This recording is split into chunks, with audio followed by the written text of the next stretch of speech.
Welcome to the Football Show on PLZ Soccer, sponsored by Arnold Clark. I'm Peter Martin, delighted to have your company on this Friday. Ruffy, as ever, alongside me. Our special guest this Friday is Glasgow City and Scotland midfielder Leanne Crichton, delighted after her win in the Champions League. She's into the last 16 with Glasgow City, albeit they lost last night to Samatio Barcelona. But they're through, and that's the most important thing. We'll talk to Leanne about getting through and who they could potentially face coming up. We'll also be talking about another tournament, the League Cup semi-finals, and some other news emerging today.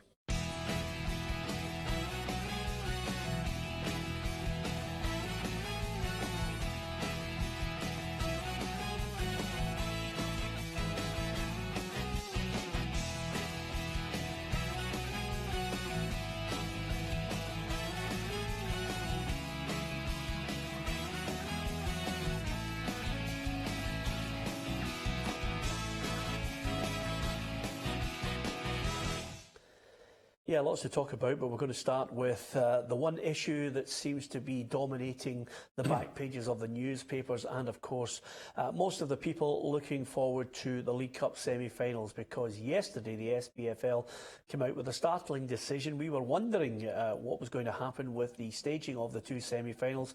Neil Doncaster, amazingly, then revealed that they would both be played on the same day. They would both be played at Hampden. Two clubs would meet in the early kick-off at 12 noon, and then 7:45 would be the kick-off for the later semi-final. So, who was going to play at 12 noon? Well, it's Aberdeen against Rangers, with Hearts Celtic as the late kick-off. Here's what all the fuss is about. Explaining it all for us, our reporter Gabriel Antoniazzi. SPFL chief Neil Doncaster confirmed yesterday that both League Cup semi-final ties will be played at Hampden on Sunday the 28th of October, with Aberdeen and Rangers kicking off at midday before Celtic play Hearts at 7:45. The reason this issue has arisen is due to Celtic and Rangers playing in the Europa League on the Thursday night, meaning neither can play the previously planned Saturday fixture as they won't have enough time to recover. Not only are there concerns about how well the pitch will hold up after the first game, there are also worries about the safety of having over 100,000 fans from 4 different clubs in the same place on the same day. Aberdeen released a statement that has been backed up this morning by manager Derek McInnes. They insisted the SPFL's decision is appalling, and McInnes said it doesn't take Don's fans into account. The first train from Aberdeen to Glasgow on that Sunday arrives 14 minutes after kick-off, with ScotRail looking unlikely to change that. Craig Levein has said he is angry at the beyond belief, maddest, craziest thing he has ever seen in football, and Hearts owner Anne Budge also released a statement last night claiming that her club have serious concerns the decision is not in the best interest of the game. Celtic manager Brendan Rodgers had this to say on the matter. There's lots of elements around the game on and off the pitch, but focus on what you can control really, and if the game's at 7:45 on the evening, we'll be ready for it, and we'll look to get into the final when it comes. However, Rangers manager Steven Gerrard seemed happy enough with what he called a unique situation. Unique circumstances because, ourselves and Celtic obviously still going in Europe, but in terms of having an opinion on it or adding to anything that's already getting said, then no, I've got nothing to say except that we're really looking forward to our game. We're first on the pitch, which is a bonus. Despite concerns from all clubs involved, the SPFL looks set to continue with the plans for both games on the Sunday. Well, we mentioned it last night on the programme, Ruffy, that it was potentially going to be played on the same day, but I don't think we all seriously thought that was going to be confirmed. I mean, I'm flabbergasted. If anything, I think my greatest sympathy lies with Aberdeen fans. Mm-hmm. Right away, it's not the ideal situation, but I don't think the powers that be would have thought it was feasible, particularly the police wouldn't have let it go ahead if they don't think they could have done something with it. But I think the main people in this is the television companies who dictate and give the money to the clubs. They want it, 2 games, it'll be fantastic viewing for them, and the clubs really have to go with it. I'm surprised. But that's not set in stone, Ruffy, that the television has dictated it. Well, the point here is that both clubs have come out and said that they weren't consulted to the degree that there were options on the table. This is what Aberdeen have said. This is what Hearts have said on this issue. The belief is that maybe there is a favour towards Celtic and Rangers. It is, after all, in Glasgow, when the suggestion was they may well have been able to use Murrayfield. There is no suggestion that television is dictating it. What's happened here is a situation where they've said, we've discussed it, the Police Scotland have discussed it, this is what we feel is the best outcome, which is 1 in the morning, 1 in the evening. I would have said of the 4 teams, the people who should be complaining the most are Rangers and Celtic. Why? They're playing on Thursday and they've been asked to play a semi-final 3 days later. Hearts and Aberdeen have got a full week to prepare for this game. You know, they're the ones that should be shouting for the rooftops. They've got people who travel for Ireland for the games. They've got people who travel for up north. So I'm sorry, I think when you get your semi-final, you just have to make arrangements to get there, which they will do. I mean, this is just an outcry just now, but there will be trains put on and people who want to get the game will get there. I honestly cannot believe that you're taking Celtic and Rangers' side on this. I think that is absolutely ludicrous. I don't think it's got nothing to do with that. They knew they were going to be in European competition. They also knew that it could potentially be the Europa League. So there are occasions when teams play on Thursdays, but they move it to the Sunday. So they've accommodated them. There's nothing there that looks towards Celtic and Rangers and puts them at a disadvantage. Right, but so if you're an Aberdeen supporter, do you want the evening game and get home at 2 o'clock in the morning? Are you happy with that? Well, I think you can't have it both ways. I don't think they're happy with it. I think what's happening here, Leanne, is quite simply you have a situation where people would have been happy if they'd said, right, one of them's in Edinburgh, one of them's at Murrayfield. You know, what the problem here is I don't think they're being transparent enough to say, look, here is the minute detail of why we are boxed in to Hampden at 12 noon and 7:45. If they were saying police have said this, or if they were saying television has said this, or the reason why is because we've apparently got a deal where we cannot move from Hampden, that's fair, you hold your hands up. Nothing like that's explained in this one. No, I'm stunned, to be honest. Like yourselves, I followed the story over the last couple of days and I fully expected, you know, one of the fixtures to be announced for Hampden and the alternate fixture to be at Murrayfield. It's a strange one that they've gone ahead with at Hampden. I can see what Ruffy's saying in terms of the European games, but we're faced with something similar to that as well. We played last night, we play on Sunday. If you're in every competition come, you know, busy parts of the season, you need to fulfil the fixtures. There's not a lot that can be done. Yes, Rangers and Celtic are playing on a Sunday, fantastic. I think it's unfair for Aberdeen supporters, not so much the team. I think the players can prepare, they'll be there, they'll have the whole week. But I think it's unfair for supporters to be asked to travel ridiculous times in the morning to get there. Yes, ridiculous mornings, you know, getting into the early hours of the morning if you're talking about playing the later kick-off. So the straightforward decision would have been to have it at 2 different venues. I think it's a lot for Glasgow on that day. You know, the amount of supporters that are going to be within that vicinity.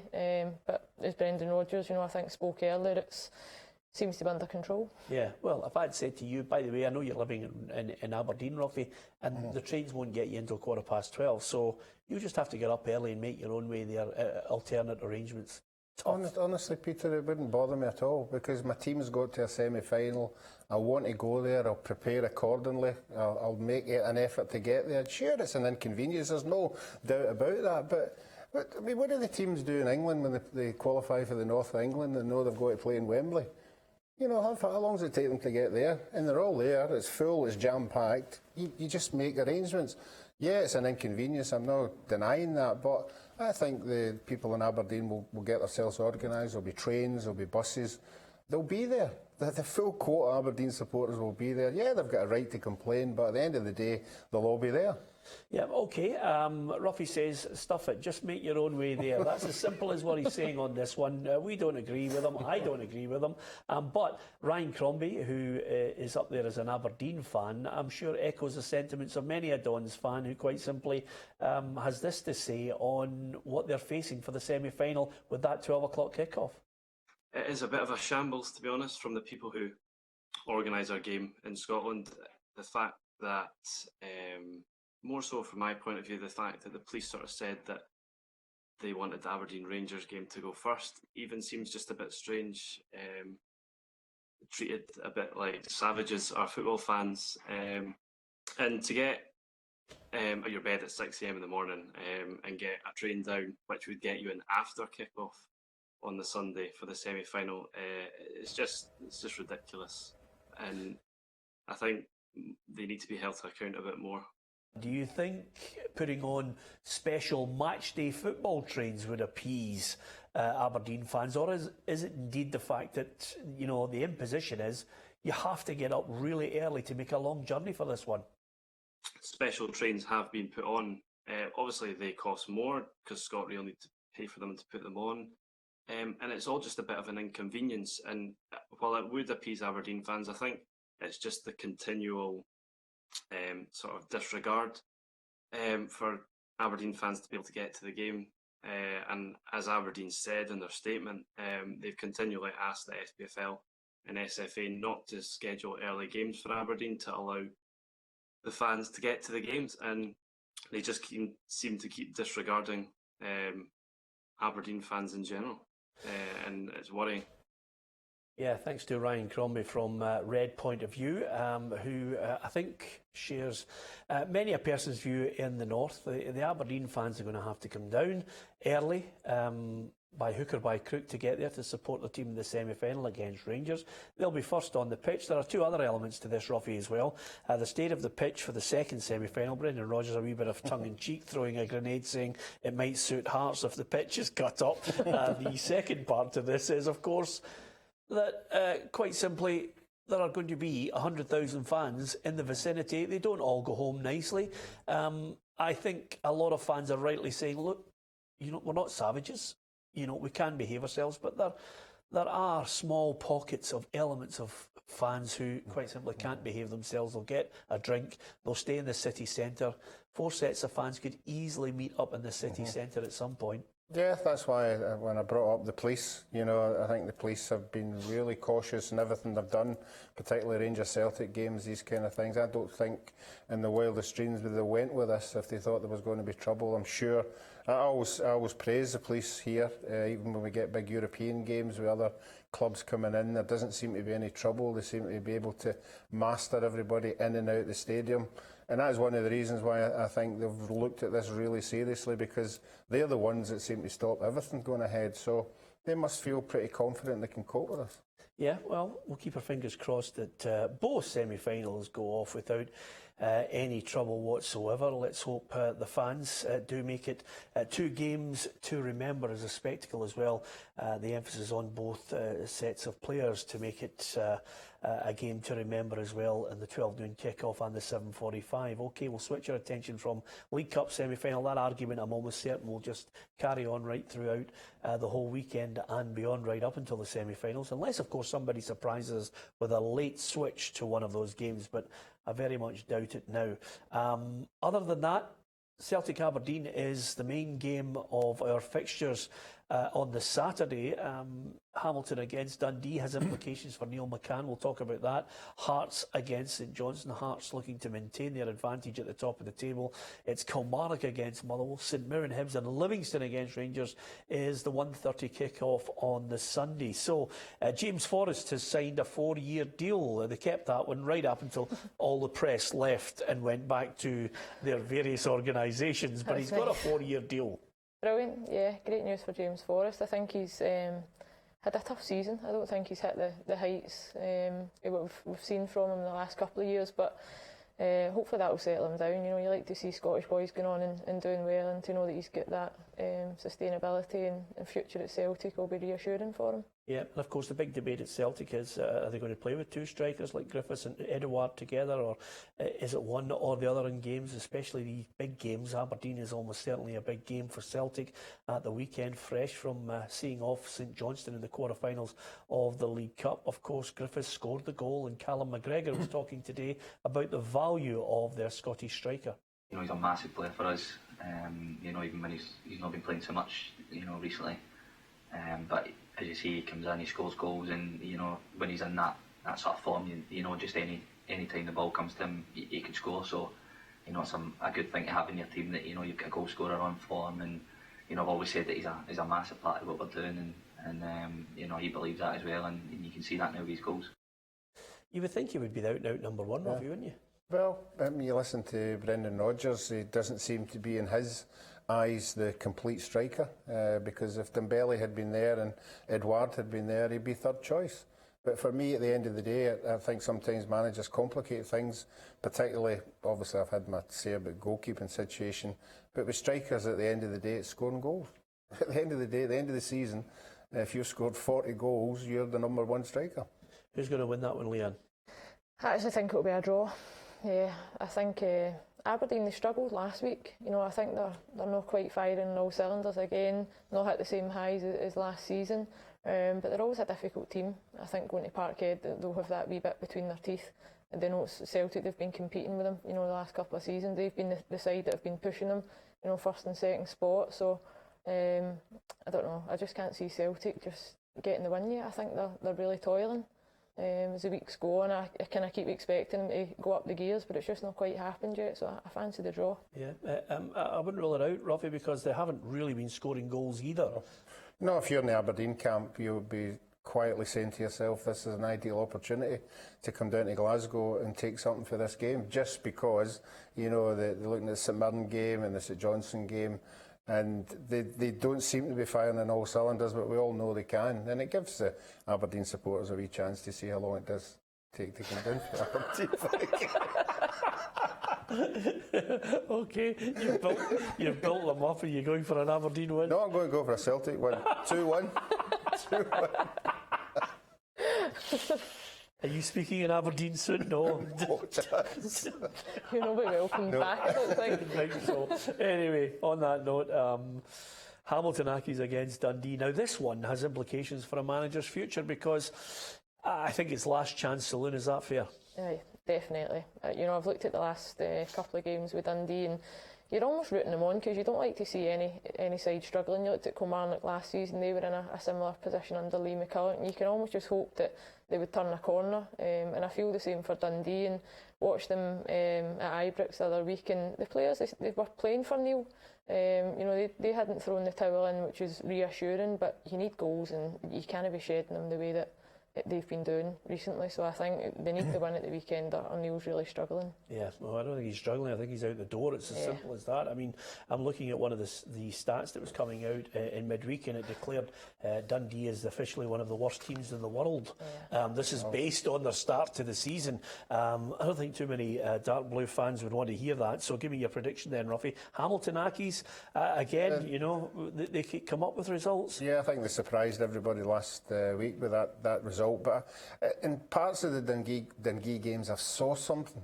Yeah. I saw something that it could be just they're just waiting on that one chance to go up in the game to get the confidence to go on and win it. I don't think they will win it because obviously with the stats that you've thrown out there.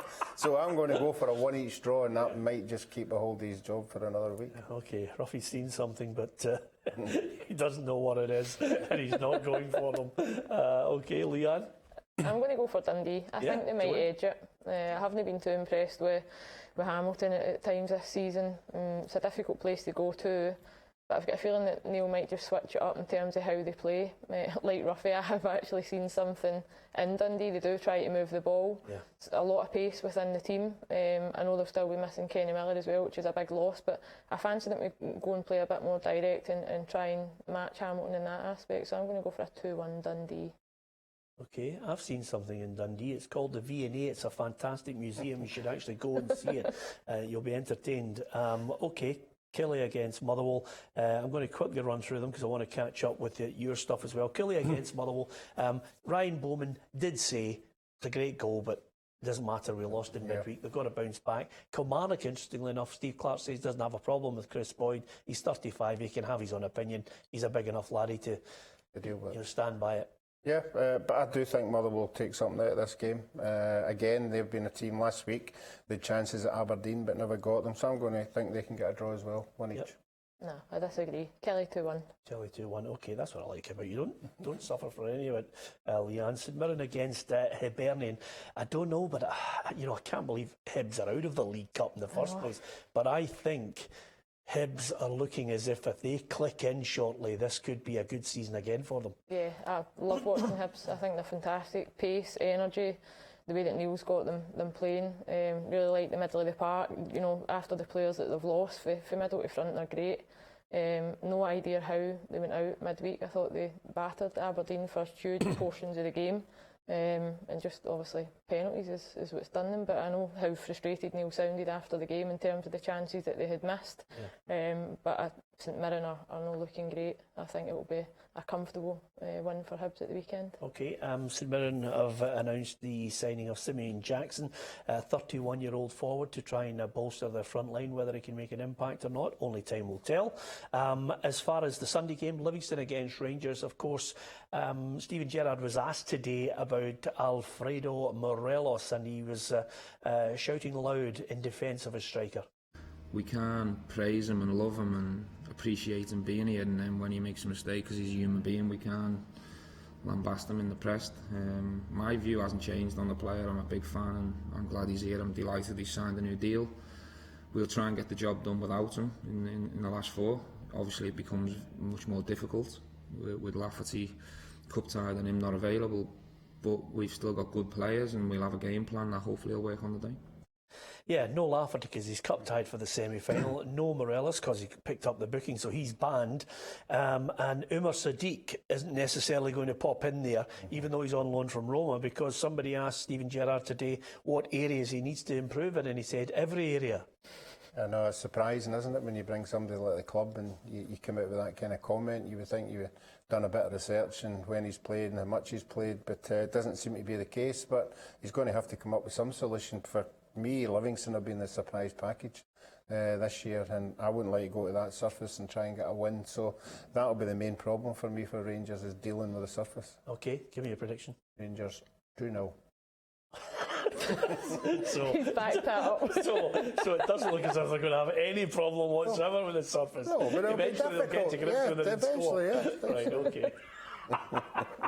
You're now getting a first-hand experience of them. I can see right through them. Give us your quick assessment. I think it will be a comfortable win for Rangers, 3-1 I reckon, but I agree with Ruffy, the surface isn't great and Livingston have obviously been performing well this season, but Rangers are in a good run of form, scoring goals, middle to front again, similar to Hibs, really firing. Once it clicks, it really does happen for them, so I don't think they'll struggle too much. Okay, can't let you go without talking about last night, 1-0. You did say you thought they were going to be tricky in the second leg, but 1-0 was the defeat. 2-1 in aggregate, you're through to the last 16. No, it's fantastic. I expected them, similar to the way we went over last season to Kazakhstan and lost 3-0 over there.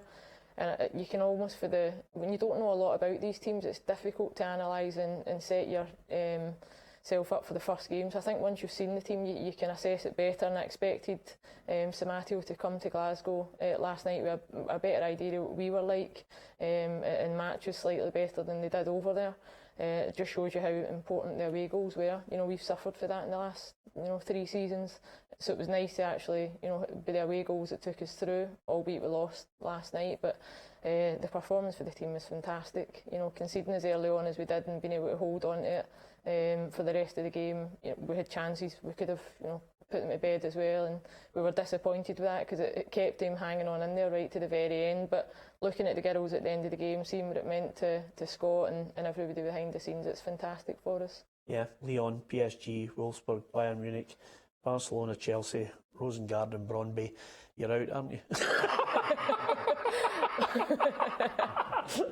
Well, when you put it like that, either way it's going to be tough, but we would rather be in that draw and looking at facing opponents than sitting at home thinking who Samatio we're going to be facing. So for us it's fantastic. We've not done it for the last 3 years, got to this stage, so again it's putting Glasgow City back where we think we belong, and it'll kick our season on over the next month. Well, listen, I tell you, we hope you get a good draw, a favourable draw. It'd be great if you could get past the last 16. Certainly when you think of all the feel-good factor that's going around the women's game at the moment. Well done to Leanne and the Glasgow City girls. Fingers crossed for the next round. Of course, Ruffy, the draw is on Monday. We'll get your thoughts on it then. You can give them the big build-up and then say, but I think they'll go out over the 2 legs. Just one little thing, Ruffy, I thought I'd get your thoughts on. It's great Leanne's here with us because every now and then she sneaks over to the BBC where they like long-winded answers, but she's back here with a bit of cutting edge. Oh, she told me she loves coming in here. Yeah, absolutely. I'm enjoying it. Of course, she likes hanging about with people her own age. Okay, thanks to... Who's thanks that? to it's one of our backroom researchers. Thanks to Leanne, thanks to Ruffy, from myself, Peter, thanks for watching. Don't forget to subscribe to our YouTube channel.